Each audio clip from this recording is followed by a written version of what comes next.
اعوذ باللہ من الشیطان الرجیم بسم اللہ الرحمن الرحیم الحمد للہ الذی لا یبلغ مدحتہ القائلون والصلاة والسلام علی اشرف الانبیاء والمرسلین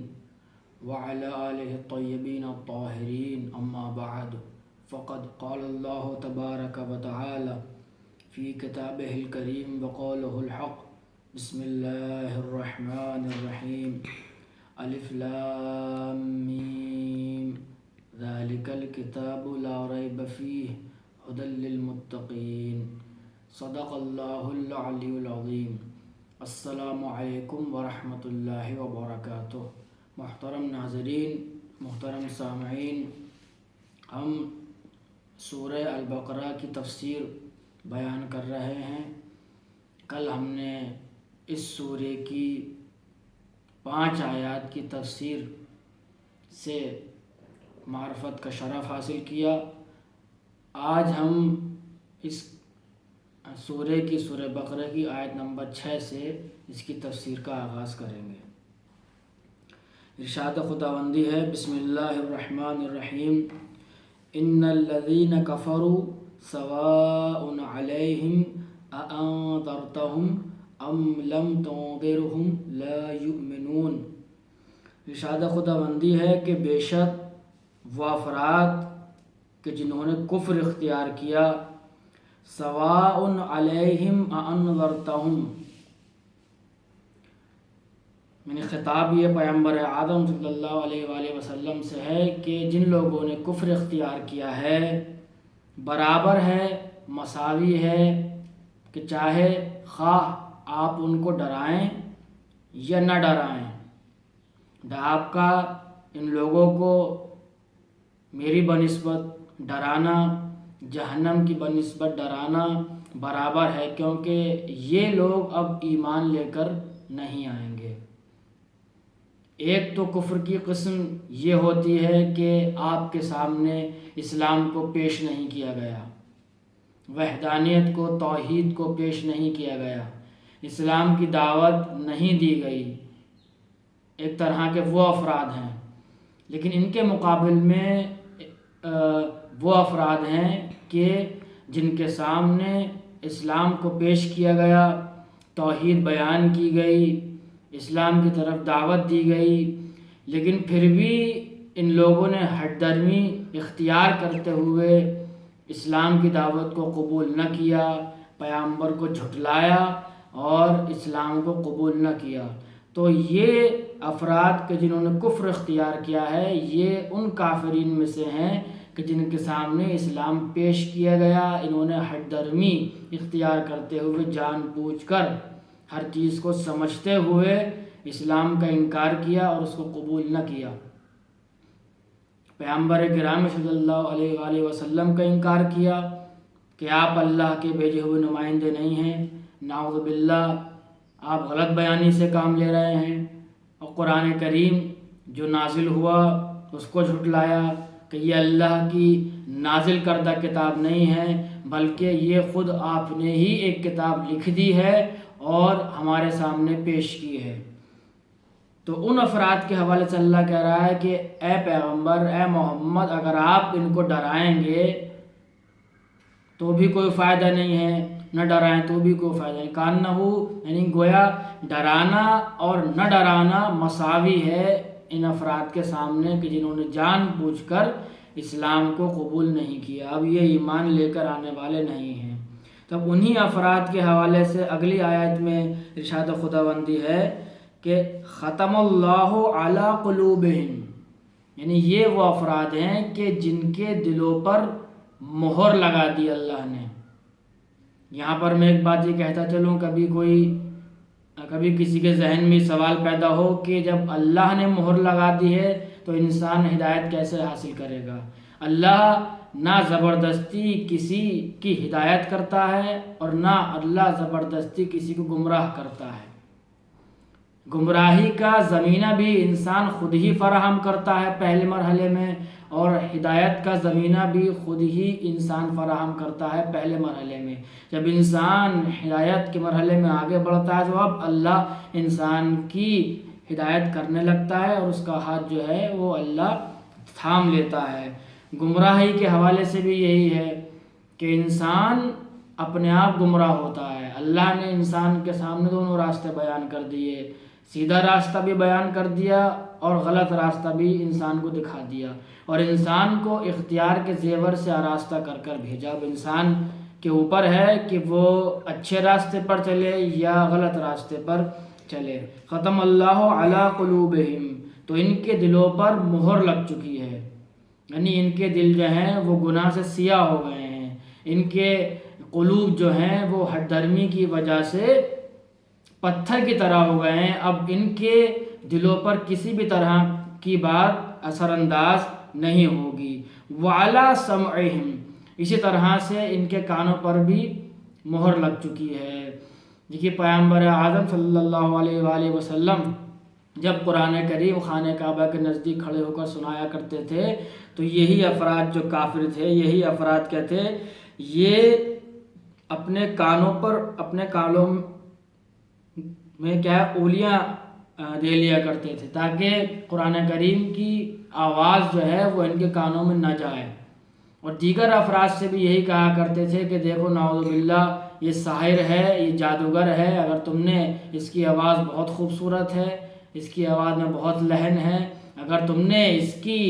ذرا سی بھی آواز اگر سن لی تو تم اس کی طرف مائل ہو جاؤ گے اور تم اس کا دین جو ہے کہ جو دین اس کا باطل ہے وہ تم کیا ہے قبول کر لو گے۔ اس لیے ان افراد کا شیوہ یہ تھا کہ جب پیغمبر گرامی قرآن کریم کی تلاوت فرمایا کرتے تھے تو یہ افراد کانوں میں اولیاں دے لیا کرتے تھے تاکہ اس تلاوت کی آواز ان کے کانوں میں نہ جائے، اور کانوں میں نہ جانے کی وجہ سے یہ لوگ دین اسلام کی طرف مائل نہ ہوں۔ تو وہی بات اس میں بیان کی جا رہی ہے کہ وَعَلَىٰ سَمْعِهِمْ، یہ دلوں پر ان کے مہر لگ چکی، دل ان کے سیاہ ہو چکے تھے، پتھر کے ہو چکے تھے، اور ساتھ ساتھ یہ اپنے کان میں کسی بھی طرح کی پیغمبر گرامی کی دعوت کو قرآن کی شکل میں، تلاوت کی شکل میں جانے نہیں دیا کرتے تھے۔ وَعَلَىٰ أَبْصَارِهِمْ غِشَاوَةٌ، اور ان کی آنکھوں پر کیا ہے جو ہے پردے پڑ گئے تھے، ان کی آنکھوں پر، یعنی ان کو نہ حق دکھائی دیتا تھا نہ ان کو حق کیا ہے سنائی دیتا تھا۔ یہ وہی سنتے تھے جو سننا چاہتے تھے، وہی دیکھتے تھے جو دیکھنا چاہتے تھے، نہ حق ان کو دکھائی پڑتا تھا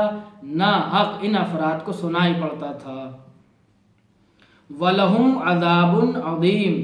اور انہی افراد کے لیے کیا ہے بڑا عذاب اللہ نے قیامت کے روز رکھا ہے،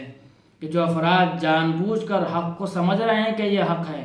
جانتے ہیں کہ یہ اللہ کے بھیجے ہوئے نمائندے ہیں، جانتے ہیں کہ یہ اللہ کی نازل کردہ کتاب ہے، جانتے ہیں کہ جنت جہنم حق ہے، عذاب ہے، حساب و کتاب ہے، لیکن اپنی دنیاوی اقتدار کو دیکھتے ہوئے، اپنی دنیاوی حیثیت کو دیکھتے ہوئے کہ اگر ہم نے ان کا دین قبول کر لیا تو ہم جس دین کو مانے بیٹھے ہیں اس دین سے ہمیں ہٹنا پڑے گا، اور اگر ہم اس دین سے ہٹ گئے تو ہماری دنیا بھی ہم سے کیا ہے وہ چھن جائے گی، کیونکہ ہم نے ایک غلط دین بنا کر اپنے آپ کو اس دین کا رہبر بنایا ہوا ہے، اس دین کا رہنما بنایا ہوا ہے۔ اگر ہم اس دین کو چھوڑ دیں تو ہماری قیادت، ہماری رہنمائی ہم سے چھن جائے گی، ہمارا جو سماج میں ایک معیار بنا ہوا ہے وہ کیا ہے وہ ہم سے چھن جائے گا۔ اور اس انسان پر کہ جو یہ ایک دم ظاہر ہوا اور معمولی انسان ہے،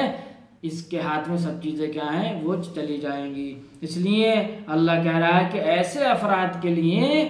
ایک بڑا عذاب قیامت میں رکھا ہوا ہے۔ اگلی آیت میں ارشاد خداوندی ہے کہ وَمِنَ النَّاسِ مَن يَقُولُ آمَنَّا بِاللَّهِ وَبِالْيَوْمِ الْآخِرِ وَمَا هُمْ بِمُؤْمِنِينَ، اور بعض افراد وہ ہیں کہ جو کہتے ہیں کہ ہم اللہ پر ایمان لے آئے۔ ان افراد میں سے ایک تو ظاہراً انہوں نے کفر اختیار کیا ہوا ہے کہ ہم جو ہے کافر ہیں، ہم اللہ پر ایمان لے کر نہیں آئیں گے، آپ جس اللہ کو بتا رہے ہیں ہم اس پر ایمان لے کر نہیں آئیں گے۔ لیکن انہی افراد میں سے بعض افراد وہ ہیں، وَمِنَ النَّاسِ بعض افراد وہ ہیں کہ مَن یَقُولُ آمَنَّا بِاللَّهِ، وہ یہ کہتے ہیں کہ ہم اللہ پر ایمان لے کر آئے، وَبِالْيَوْمِ الْآخِرِ، اور قیامت کے روز پر بھی ہم ایمان لے کر آتے ہیں، وَمَا هُم بِمُؤْمِنِينَ، لیکن اللہ کہہ رہا ہے کہ یہ لوگ زبان سے تو کہہ رہے ہیں کہ ہم اللہ پر ایمان لے کر آئے ہیں اور قیامت کے روز پر ایمان لے کر آئے ہیں، لیکن یہ افراد ایمان لے کر نہیں آئے، بلکہ ان کا ایمان جو ہے وہ صرف زبانی حد تک ہے، صرف زبان تک موجود ہے، ابھی یہ ایمان ان کے قلوب میں نہیں اترا، اور دلوں میں اترنے کے بعد ان کا ایمان عمل میں ظاہر نہیں ہوا۔ تو وہ ایمان کہ جو صرف زبان کی حد تک محدود رہے، دل میں نہ اترے، عمل سے ظاہر نہ ہو، خداوند عالم ایسے ایمان کو قبول نہیں کرتا، بلکہ ایسے ایمان لانے والوں کو اللہ یہ کہتا ہے کہ یہ لوگ ایمان لے کر نہیں آئے، بلکہ یہ افراد سے زبانی دعویٰ کر رہے ہیں، اور زبانی دعویٰ جو ہے وہ کسی بھی طرح سے قابل قبول نہیں ہے۔ اگلی آیت میں ارشاد خداوندی ہے یخادعون اللہ والذین آمنوا وما یخدعون الا انفسهم وما یشعرون، تو یہ افراد کہ جو ایمان لے کر آئے ہیں زبانی حد تک، یعنی وہ کون افراد ہوتے ہیں کہ جو زبان سے کچھ کہیں اور عمل سے کچھ ظاہر ہو، ان کی اصطلاح ہوتی ہے منافقین کی۔ یہاں پر پہلی قسم یعنی آیت نمبر اول سے سورہ بقرہ کی متقین کی صفات بیان کی گئی تھیں، ایک قسم متقین کی بیان کی گئی تھی، دوسری یہاں پر کیا ہے کافرین کی بیان کی گئی ابھی ہم نے آیت نمبر 6 میں۔ اب جو قسم بیان کی جا رہی ہے کہ جو لوگ صرف زبان سے کہتے ہیں اور عمل سے ان کے ایمان ظاہر نہیں ہوتا، وہ قسم کیا ہے؟ وہ منافقین کی قسم ہے۔ اللہ کہہ رہا ہے کہ یخادعون اللہ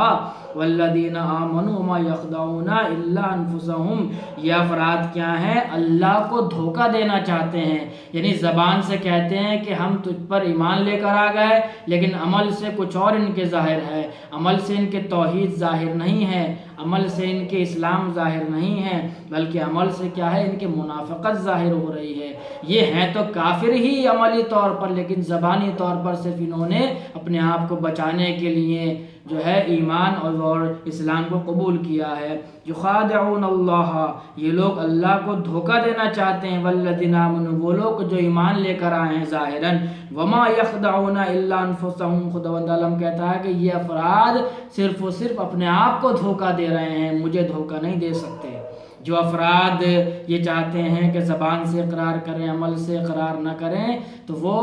افراد اپنے آپ کو دھوکہ دے رہے ہیں، کسی اور کو دھوکہ نہیں دے رہے۔ وَمَا يَشْعُرُونَ، اور ارشاد خداوندی ہے کہ یہ افراد صرف اپنے آپ کو دھوکہ دے رہے ہیں، اور ان کو اس بات کا احساس بھی نہیں ہے کہ یہ لوگ کیا ہے مجھے دھوکہ دے، یہ لوگ کیا ہے اپنے آپ کو دھوکہ دے رہے ہیں، سمجھ رہے ہیں کہ ہم نے ایمان قبول کر لیا ان کے سامنے، ان کے اللہ کو مان لیا، ان کے اللہ نے بھی سمجھ لیا کہ ہم ایمان لے کر آ گئے، اور انہوں نے بھی سمجھ لیا کہ ہم اللہ پر ایمان لے کر آ گئے، لیکن ایسا نہیں ہے، بلکہ یہ لوگ اپنے آپ کو دھوکہ دے رہے ہیں، اور ان کو اس بات کا احساس بھی نہیں ہے کہ ہم نے ان کو دھوکہ دیا ہے۔ آخری آیت آج کے درس کی یہ ہے کہ فی قلوبہم مرض فزادہم اللہ مرضا، ان کے دلوں میں کیا ہے؟ مرض پایا جاتا ہے، فزادہم اللہ مرضا، تو اللہ نے اس بیماری کو ان کے دلوں میں اور بڑھا دیا۔ وَلَهُمْ عَذَابٌ عَلِيمٌ، اور ایسے لوگوں کے لیے کیا ہے؟ عذاب علیم ہے، بِمَا كَانُوا يَكْذِبُونَ، وہ اور یعنی یہ عذاب علیم کس کام کی بنسبت ہے، کس عمل کے عوض میں ہے؟ اس عمل کے عوض میں ہے کہ جو افراد، یہ افراد کیا ہے جو ہے کذب اختیار کرتے ہیں، یعنی فی قلوبہم مرض، ایسے افراد کے دلوں میں کیا ہے؟ بیماری ہے، اور اللہ نے اس بیماری میں اور اضافہ کر دیا، اور جو افراد جھوٹ بولتے ہیں ان کے لیے عذاب علیم ہے۔ یہ یہاں پر کیا ہے؟ منافقین کی صفت بیان کی گئی۔ منافقین کی صفت یہ ہے، اور ایک ظاہر صفت یہ ہے کہ زبان سے کچھ کہتے ہیں اور عمل سے ان کے کچھ ظاہر ہوتا ہے۔ جن افراد میں دو روئی پائی جائے، جن افراد میں دو بیانی پائی جائے، وہ افراد دراصل کافر ہیں، ظاہراً اسلام کا انہوں نے اقرار کیا ہوا ہے، لیکن اللہ نے کافرین کے لیے یہ نہیں کہا کہ ان کے لیے عذاب علیم ہے، منافقین کے لیے اللہ نے یہ نہیں منافقین کے لیے اللہ نے یہ نہیں کہا کہ ان کے لیے عذاب علیم ہے. عذاب علیم اللہ نے کس کے لیے کہا؟ بما کانوا یکذبون، وہ افراد جو جھوٹ بولتے ہیں ان کے لیے عذاب علیم ہے. یعنی جھوٹ کو اللہ نے اتنا بڑا گناہ شمار کیا کہ جو کفر سے بھی زیادہ ہے، منافقت سے بھی زیادہ ہے. کیوں؟ کیونکہ جھوٹ ہی ہر برائی کی جڑ ہے، اور منافق کے اندر محض و محض صرف جھوٹ پایا جاتا ہے. بھائی زبان سے کچھ کہہ رہا ہے، عمل سے کچھ ظاہر ہے، یعنی دونوں میں جھوٹ پایا جاتا ہے. یعنی منافق کی ایک صفت کہ جو اس کو منافقت کی طرف لے جاتی ہے وہ کیا ہے؟ جھوٹ. ہر برائی کی جڑ جھوٹ ہے، اس لیے جھوٹ سے پرہیز کرنا چاہیے. ہر غلط عمل کی شروعات کیا ہے؟ جھوٹ سے ہوتی ہے. جھوٹ سے انسان جتنا اپنے آپ کو بچاتا چلا جائے گا اتنا منافقت سے دور ہوتا چلا جائے گا اور اسلام حقیقی کی فہرست میں داخل ہوتا چلا جائے گا. آج کا درس یہیں رہے گا، انشاءاللہ کل سے یہیں سے درس کا آغاز ہوگا. وآخر دعوانا ان الحمد للہ رب العالمین.